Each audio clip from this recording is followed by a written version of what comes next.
नमस्कार. माधव रेसिपी या यूट्यूब चॅनलमध्ये तुम्हा सर्वांचे पुन्हा एकदा स्वागत आहे.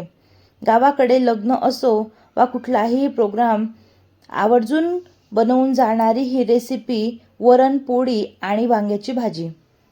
चला तर मग रेसिपीला सुरुवात करूया. पण त्याआधी जर तुम्ही चॅनलवरती नवीन असाल तर चॅनल सबस्क्राईब करा, बेल आयकॉन नक्की प्रेस करा जेणेकरून तुम्हाला सर्व व्हिडिओच्या नोटिफिकेशन मिळतील. कुकरमध्ये मी तुरीची डाळ स्वच्छ धुवून घेतली आहे आणि डाळीच्या दुपटीने पाणी यामध्ये घालून घेतलेलं आहे. पाव चमचा हळद घालून कुकरच्या 4 शिटी मी काढून घेणार आहे.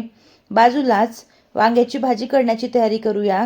खलबत्त्यामध्ये मी 6 ते 7 लसूण पाकळ्या, 1 इंच आलं आणि थोडं मीठ घालून हे बारीक कुटून घेतलेलं आहे. तोवर इकडे आपली डाळ शिजून झालेली आहे. तुम्ही बघू शकता छान मऊ अशी ही डाळ शिजून झालेली आहे. रवीच्या सहाय्याने त्या शिजलेल्या डाळीला छान स्मूथ असं आपल्याला करून घ्यायचं आहे. नंतर त्यामध्ये आवश्यकतेनुसार गरम पाणी घालून घ्यायचं आहे. पाणी घालताना गरमच घालायचं. चवीप्रमाणे मीठ घालायचं आणि त्याला एक उकड येऊ द्यायची. तयार आहे आपलं वरण. बाजूलाच मी वांगे कट करून घेतलेले आहे. आता उन्हाळ्यामध्ये वांग्यांना थोडा कडसरपणा असतो. तो कडसरपणा निघून जाण्यासाठी आपण चुन्याचा वापर करू शकतो किंवा तुमच्याकडे चुना उपलब्ध नसल्यास तुम्ही मीठसुद्धा घेऊ शकता. 3 ते 4 पाण्याने ते स्वच्छ धुवून घ्यायचं. हे खूप काळं पाणी निघतं. पाणी स्वच्छ निथळ असं निघायला लागलं म्हणजे आपले वांगे स्वच्छ धुतले गेले असं समजायचं. कुकरमध्ये मी तेल तापायला ठेवलं होतं. त्यामध्ये जिरं, मोहरी, आपण कुटून घेतलेला आलं लसूणची पेस्ट घालून घ्यायची आहे.